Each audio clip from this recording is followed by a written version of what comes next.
guys, my name is Dipen Dikshit. I am from YouTube video of Dipen 618 channel. In this existing video, we are going to create a link between Microsoft Access database and the Java application.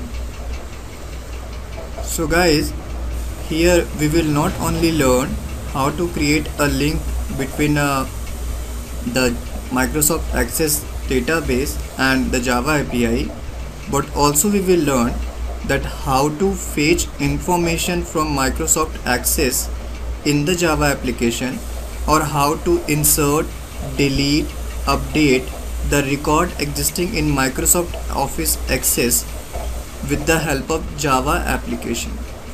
So these are the things that we are going to deal in the existing video. Moreover, you will learn also many things in this video. First, we should know that what is JDBC. The full form of JDBC is Java Database Connectivity. So actually, what is this JDBC?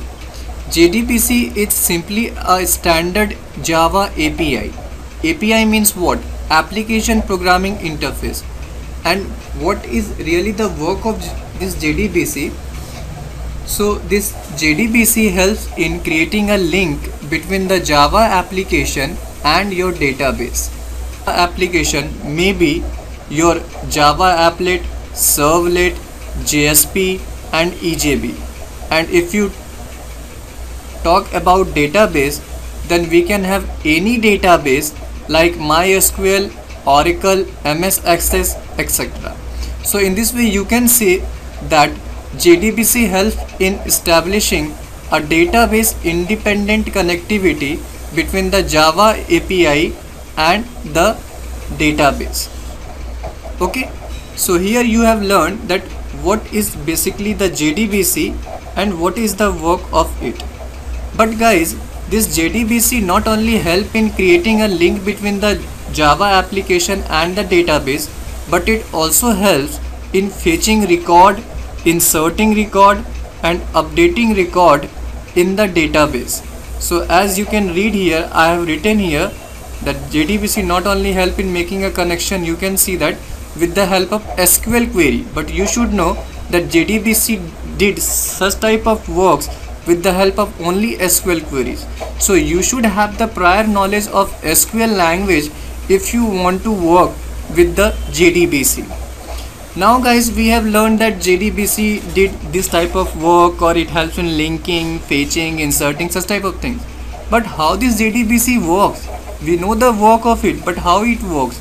So we know that guys, in Java language, whenever we create a program or we want some output from the program, then we create classes, we create interfaces, and we have the methods with the help of which we do the programming in Java.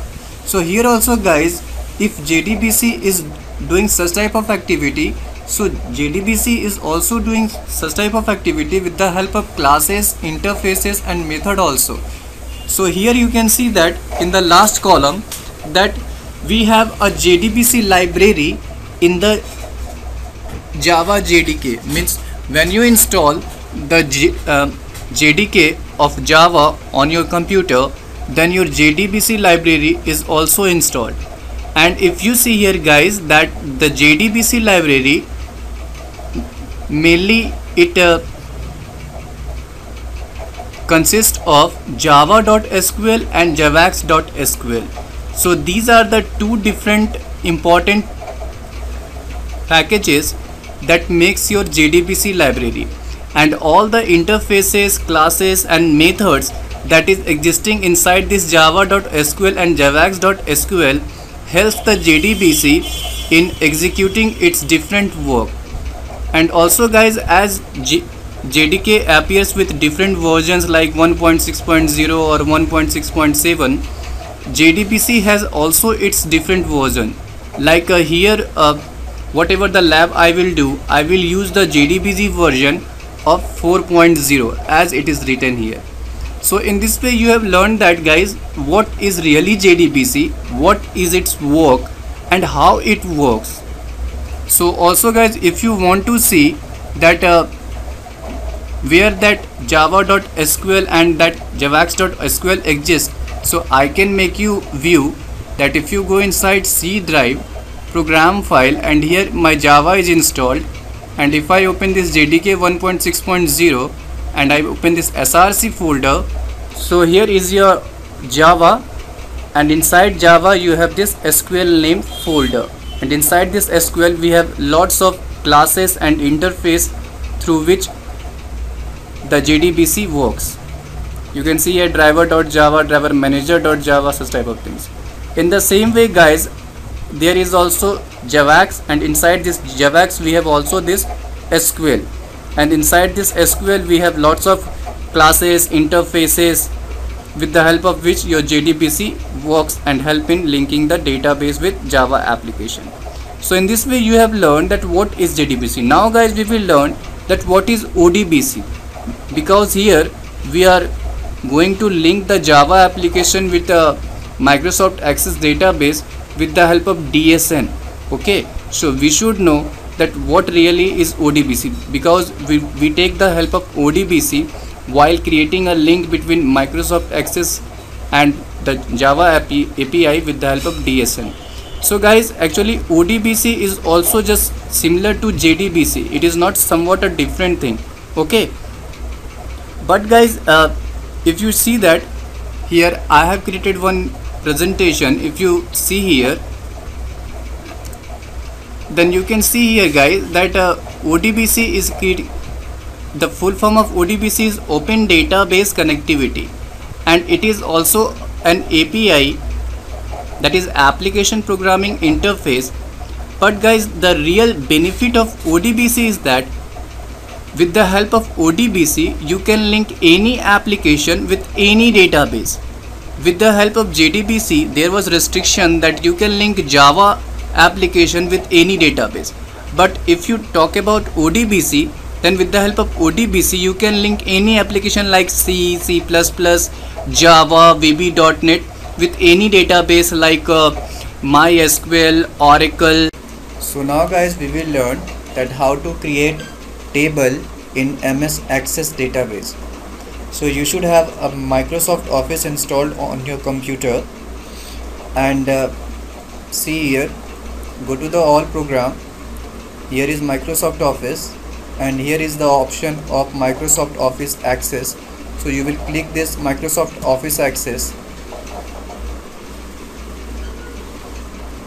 Now here what you will do, you will click here start, and here you will click new, and the name of our database will be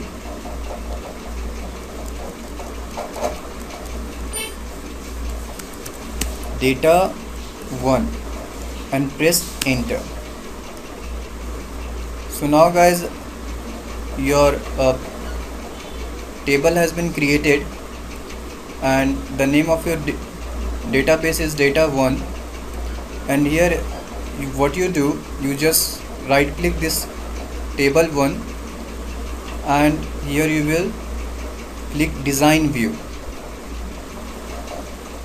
If you want to change the name of your table, then from here you can change the name of your table. So I don't want to change the name, click OK, and I want to remove this default made, that is ID. Okay, click primary key in order to remove the primary key from this ID name column. And now guys, you can remove this, so you click delete row, and now we will create a new column whose name should be name, and the data type of this column should be text. So I have already chosen the text. Now guys, we will create a second field of this one, and in the data type we will choose here text. We will not choose number. Now guys, what you will do, you will focus your mouse on this second field and you will click primary key. So now guys, you have attached the primary key with your password name column. So the benefit of this will be that whatever the data that will exist in this password name column, it will be unique. So no repeating password will be entered in this password named column. So guys, we have created the different columns inside our table. So just again click table 1. So click yes. So we have created the 2 columns. So in first column we will generate some data.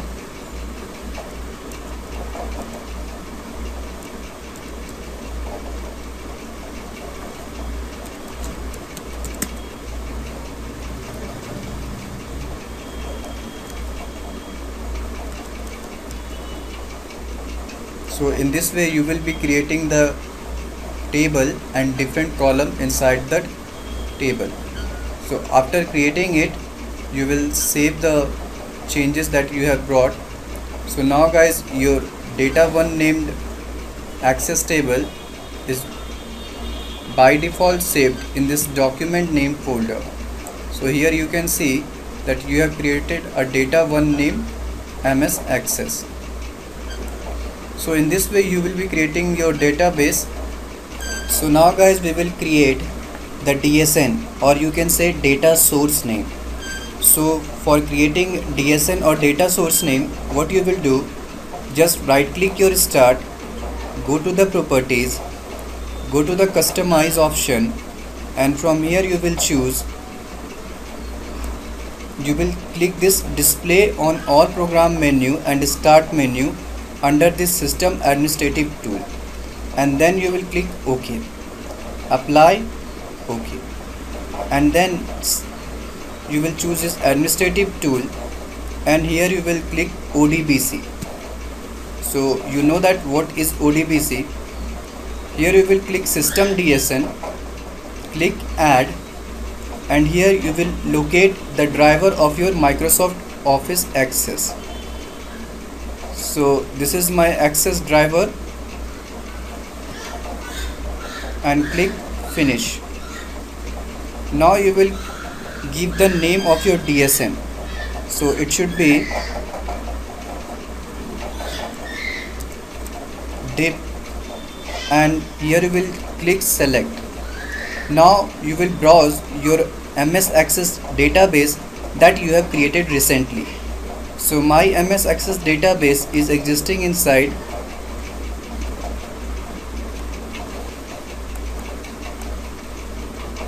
so you will click, or you will double click this C drive, and here you will go into the users folder.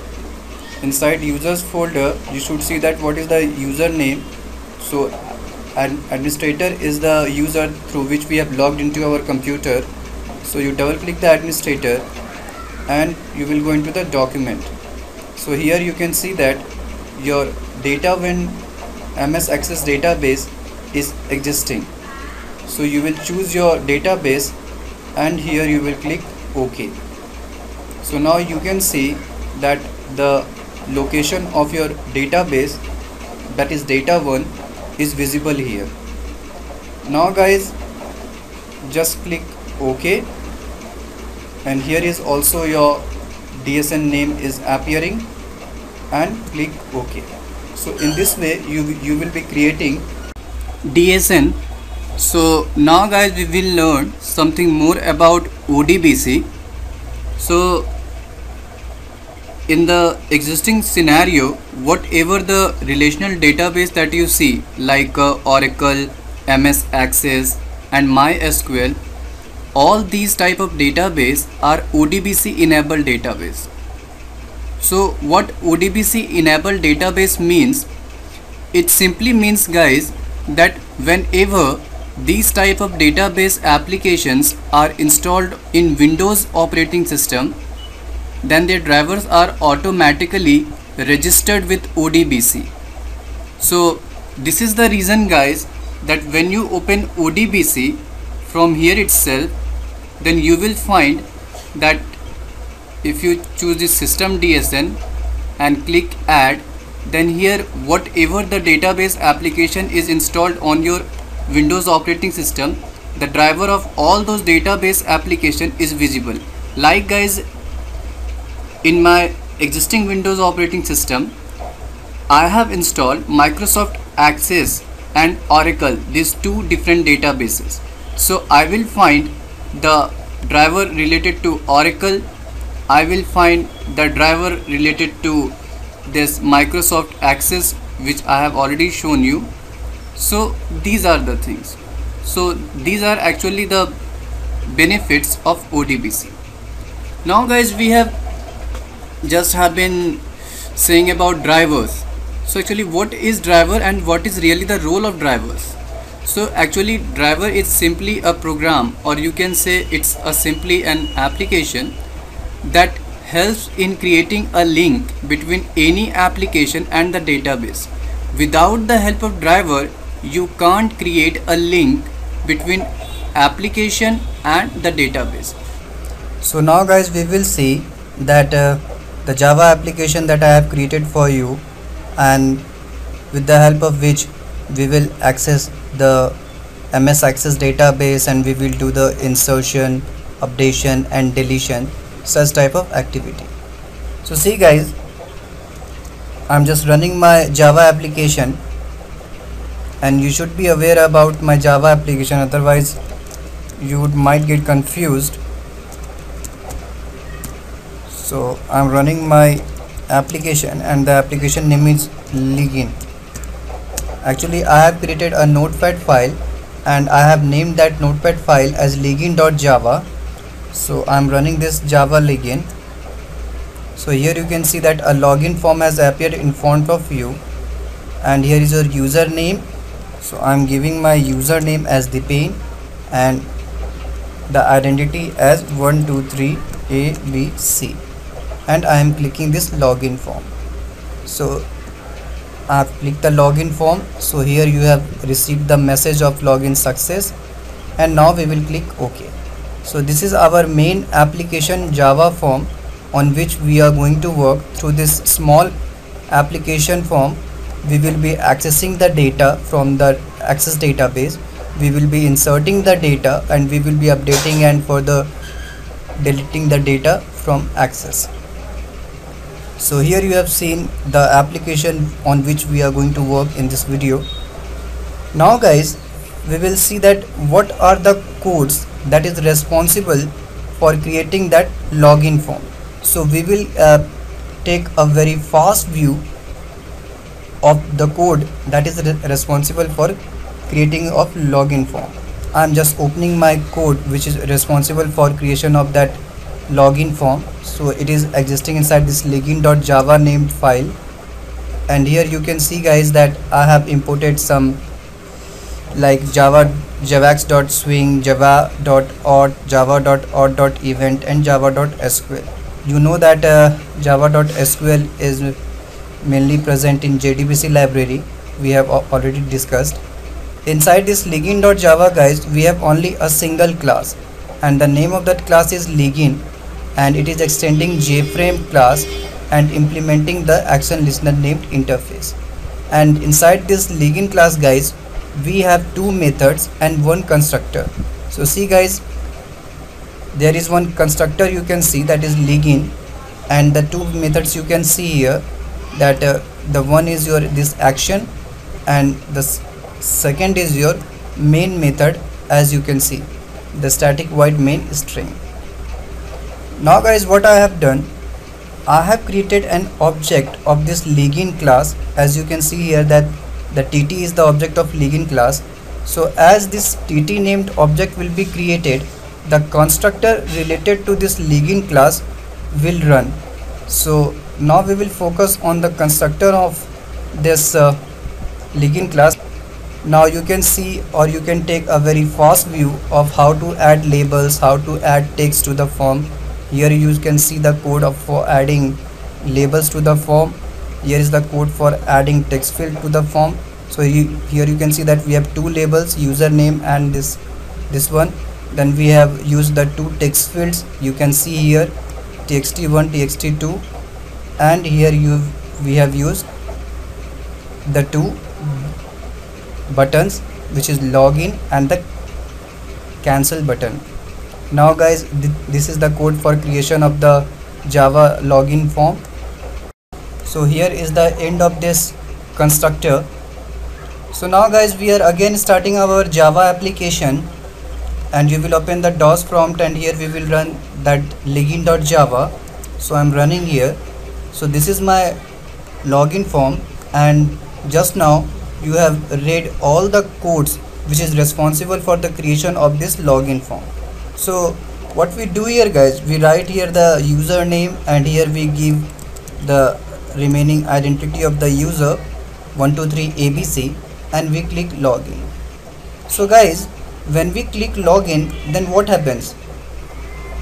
The username and the identity that you have given of this username is matched with the data which is existing inside that Microsoft Access database, whose name is data1, that we have just created earlier. Okay, so if the matching is successful with that MS Access database, then you receive this message of login success, and if the matching is failed, then this message will not get displayed, and you will get the message of login failed. So guys, these are the activities which are being done, but we will now know that what is mainly the code which is lying behind such type of sequence of activity.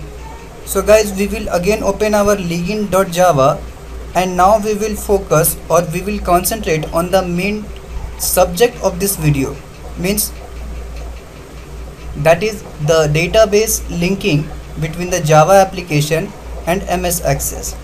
So guys, here you can see that we have opened the login.java file, and if you concentrate here guys, that B1 is the object that we have created, and it is related with this login name button.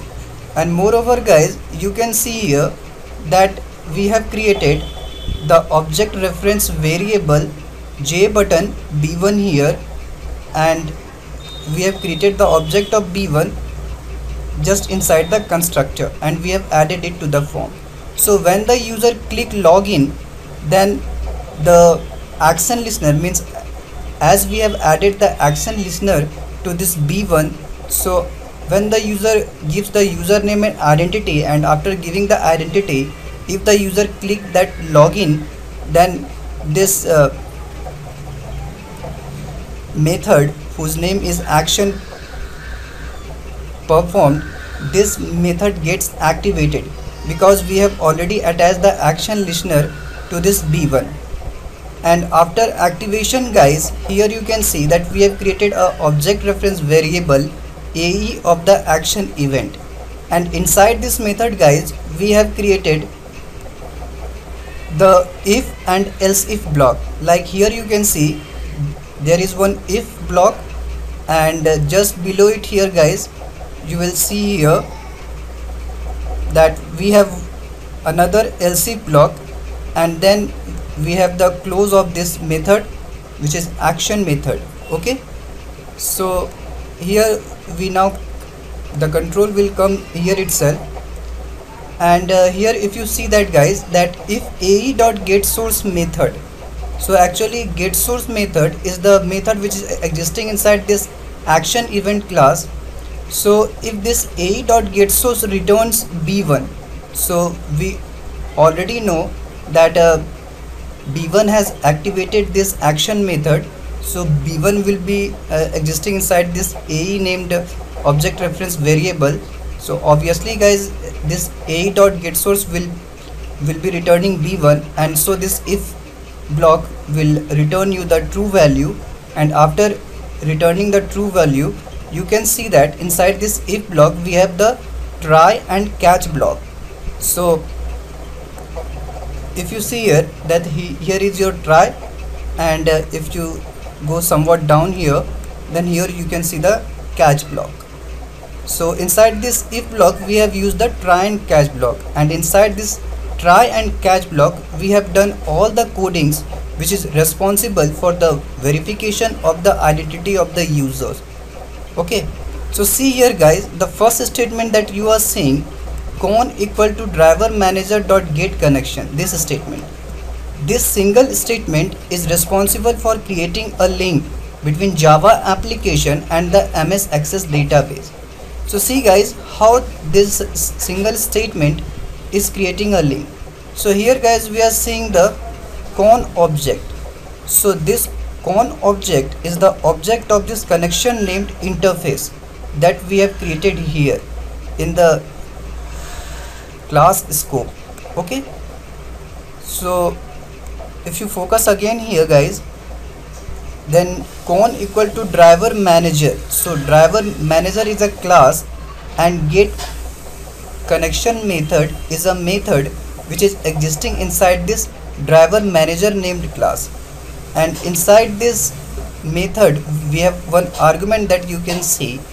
So in this argument we have used JDBC, ODBC and deep. Deep is the name of DSN that we have created. Or so guys, now what happens is that this get connection named method calls the driver manager class to find out that the driver which is existing inside that DSN, or you can say the data source name, is appropriate for Java application or not.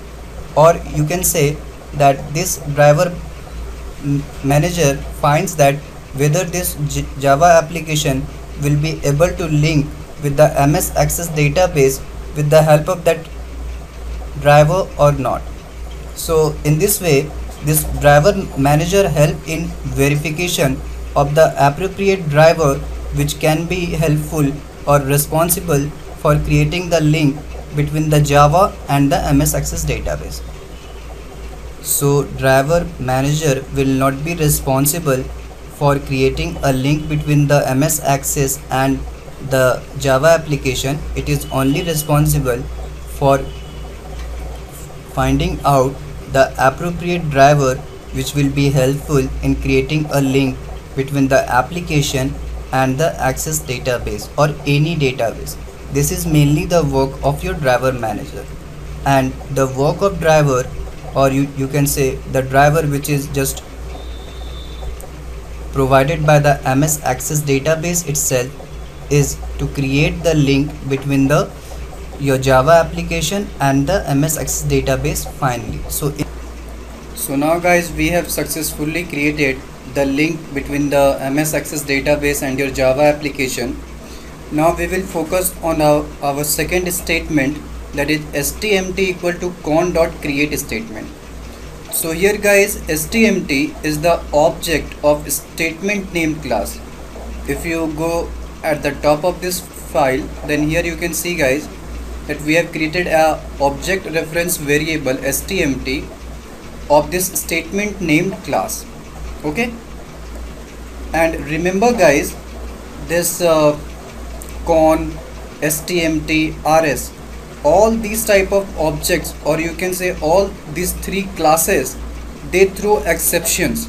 So you should be careful that the object of these type of classes or interface should be kept inside the try and the catch block. If it is not existing inside the try and the catch block, then you will get error while compiling this login.java or any Java program. So guys, so basically what is the work of this stmt named object? This stmt named object is responsible for storing the SQL query that we will do with our MS Access database. So here you can see guys that we have declared one variable which is SQL having the data type of string. So inside this SQL named string, we are storing the SQL query that we are going to do with our MS Access database. So basically, if you see here that I have created one notepad file, and here I have written the basic SQL query that we are going to do with the help of this Java application from that Access database. Like here you can see select star from table 1. So table 1 is the table that is existing inside our MS Access database, whose name is data1, and we know that in the data1 named database we have created the two field, or you can say the two columns we have created. The name of first column is there, the name, and the name of second column is this password. So here we have given where name equal to Dipen and password equal to 123 ABC. So this Dipen and 123 ABC will be entered by user in that login form. Okay, so now we will see guys that how we will create such type of SQL query inside our Java application. So for creating such type of SQL query, see here, first we have created a variable whose data type is a string, and here we have written select star from table 1.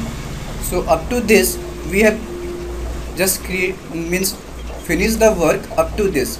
Now guys, for writing here where name equal to Dipen, we have used another variable. So the another variable here you can see we have used this JK name variable whose data type is also a string, and here we have used where name equal to this single inverted comma plus txt1.getText. So this txt1.getText returns the username that user gives while filling that login form. Now the remaining query is and password equal to 123 ABC. So for writing this remaining query, we have used a second string, that is IK, and here you can see that and password equal to, this is the single inverted comma of that 123 ABC, and here is your txt2.getText, which will return whatever you have entered in the second text box which is existing inside that login form. And here is another single inverted comma for enclosing that 123 ABC. So this is your starting single inverted comma, and this is your ending single inverted comma of that 123 ABC. So in this way guys, we have created the SQL query which will get executed on your Access database.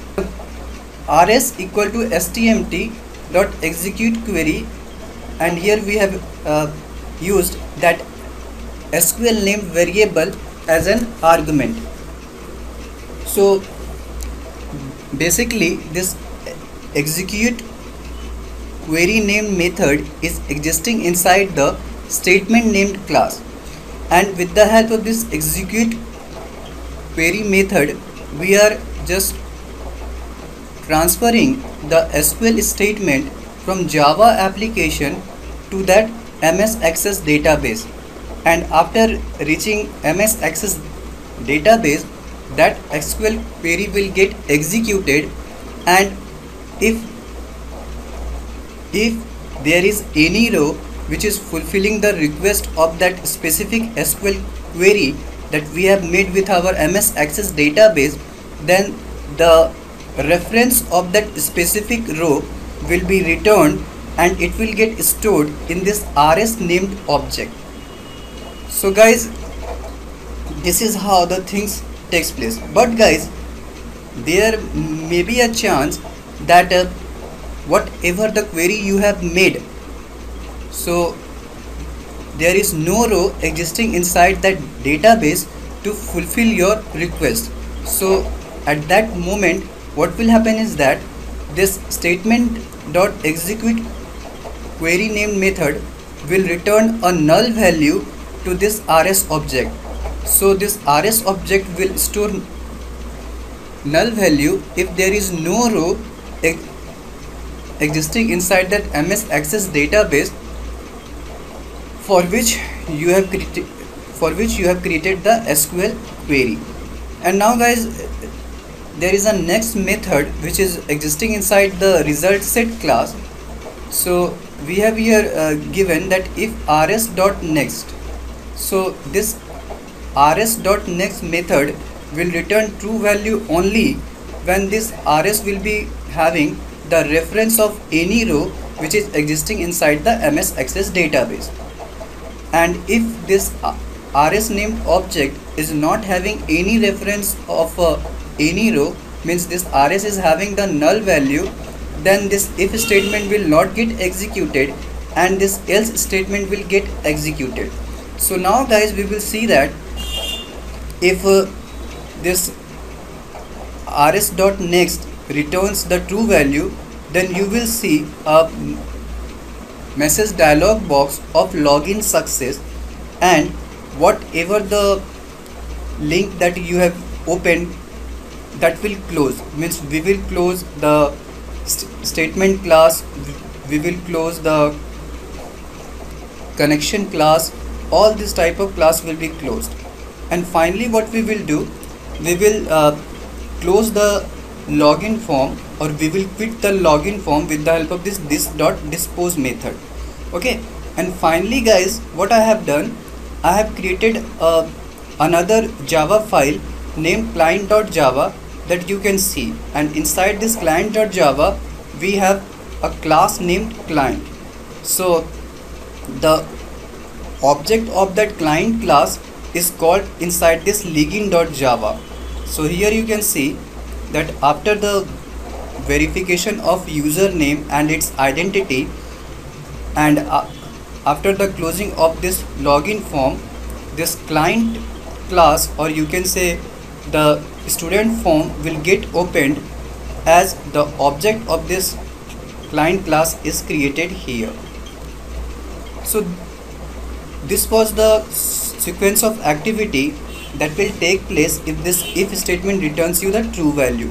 But if this if statement returns you the false value, then this else statement will get executed. And inside this else statement, what I have done guys, I have displayed the message that invalid username or password, and after this the two text boxes that appear in front of your username and password, it will get emptied or cleared away with the help of this setText method. So this is how everything is going on.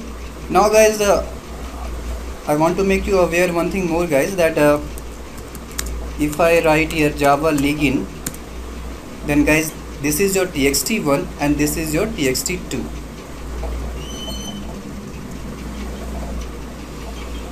Now guys, we have the catch block. So this catch block, you are seeing here the SQL exception E1. So actually JDBC has provided its own class in order to handle different errors that can be created while creating a link or fetching informations between the database and the Java application. So here guys, with the help of this SQL exception, we are displaying the error if any such kind of error happens while creating the link with the help of this message dialog box. So guys, you have learned, and if you guys come here for a B2 button, which is the cancel button, so if user click that button, then what will happen is that guys, we have called the exit method. So with the help of this system.exit method, that login form will disappear. One thing more important guys, that we have used the three classes, that is connection, statement and result set. So these three classes are existing inside this java.sql. Okay, so as we have imported this java.sql, so we are able to use this connection class, statement class and result set, and also we are able to use the methods which is existing inside these classes and interfaces. Now guys, we are going to handle error. We know that if any kind of error arises during the linkage of your Java application with database, then we have already the class, that is here you can see at the end we have already the class which is SQL exception to handle those errors, and this class will give you the this class will show you the respective error. So see guys how this error will be shown, like you create one problem here or you create one error, like here guys we know that the name of our DSN is dip, so here we will change the name of DSN, means we will give the wrong DSN name. And now see guys what is the error which is displayed by JVM, or you can say the Java itself, by using this SQL exception. So I am just saving this login.java and I am running this on my DOS prompt. Basically I will teach you that how the error handling can be done in the best possible manner.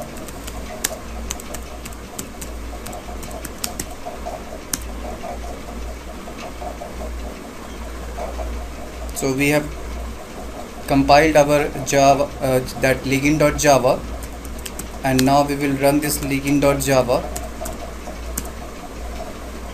So guys, just give your identity, that is the pane, and 123 ABC and click login. So here you can see the error guys, which is displayed with the help of that SQL exception class, that data source name not found and no default driver is specified. Okay, so in this way you will see the error.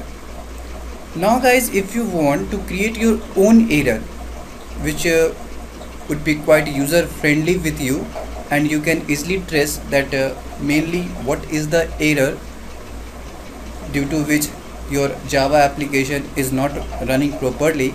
So for creating your own customized error, see what are the changes that you will do. So now I will again open my Java application, that is login.java, and here guys you will know also that how that try and catch block works. So here you have written di, so just see guys, I will write here. So guys, what is basically the advantage of this try and catch block? It is mainly that when the control of your Java will enter inside this try block, then this system.out.print will get executed, means this statement will get printed on your desktop, and after that JVM will try to run this statement or execute this statement. But as we know that this statement is having the wrong DSN name, so an error will be generated. So guys, now the control will not run this stmt equal to con.create statement, or you can say the control will not jump into this statement. The control will directly jump from this statement which is responsible for creating the link into this catch block, and whatever the statement that you have written inside this catch block, it will get executed. What will happen, see here, I am printing one more statement and I will show you two things at the same time, the use of try and catch block, that how it works.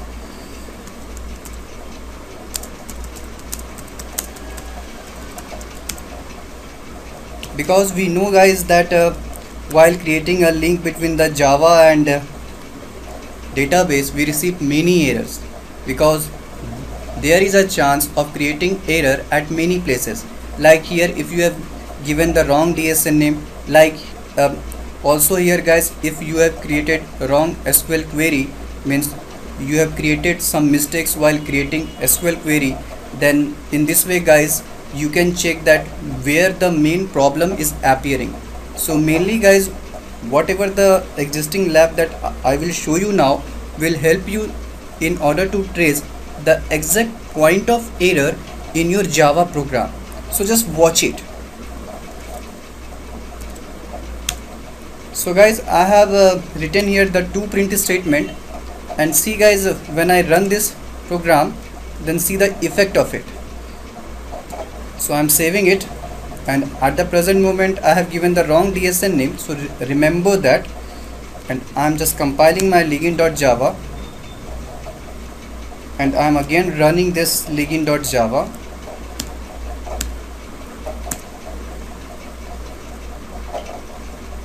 So actually I'm again running this ligin.java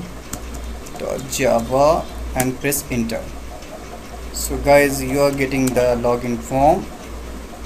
Here you will write the password and click login. So guys, this is the exception which you see due to that catch block, and if you click OK, then remove this login form. Here you can see guys, DSN name is wrong, please enter the right DSN name. So this is the message which is displayed, but guys, you are not able to see the second message that I want to print, which was that your DSN name is right and you can proceed with it. Like see guys, if I am opening my ligin.java, then you can see here that see here that DSN name is wrong, please enter the right DSN name is printed on your DOS, but this DSN name is correct is not printed on your DOS. So the control has directly jumped from this statement to that catch block, and the catch block is printing its own error of SQL exception in that message dialog box, and whatever we have printed with the help of this that system.out.print, that is printed on your DOS prompt. So in this way we are we know that the exact point of error should be that we have given the wrong DSN name. In this way guys, again if you want to check that if you have done some error in creating the SQL statement, then how you will check it. So see here, again I am creating some error in SQL statement. Like guys, I am giving here name. So actually a name is not existing inside your database. So again the error will be created, but for these guys you have to create again that system.out.print just before that, so that you should be aware that your control is switching from which statement. SQL, no guys, actually the execution of this SQL statement is taking place from here itself, rs equal to stmt. So here you can see that already guys we have the message for printing, which is execution of query failed, and if your execution of query is successful, then you will get the message that execution of query is successful. So see guys how we will again check this error. So at this time we will give the right DSN name because we want to trace now a different error, and now you will save this ligin.java, and again guys I am compiling my program. So basically guys, these are the different methods through which you can point that where exactly inside the program the error is being generated. So you have also learned that how to use that try and catch block for your own benefits, and also how to use that SQL exceptions for knowing the exact error. So you have the two methods of finding out the exact error. It's only depend on you that what type of error you want to view. So now guys, see, Microsoft ODBC access driver too few parameters. So after reading this error, could you guess that what is really the error, or where in the program you are having the error? So this is quite very difficult for guessing the error or the point of error in the program. So now guys, if you click OK and if you close this login form, then here you can see guys, execution of query failed is printed, but the execution of query is successful is not being printed on the DOS. So you can easily trace guys that our SQL query is having the problem. Now guys, if I am rectifying the error inside that SQL query, then see guys what are the things is now printed. Like I am removing this E, so my SQL query is now right guys, and I am removing this execution of query failed. And now you again click save, and now guys we will again compile our login.java, and then again if you run this program, so actually it is not login.java, it should be login only. So give your username, password. Oh, username is wrong. Yeah, now it's all right. Click login, success. And now guys, see here, execution of query is successful. Okay.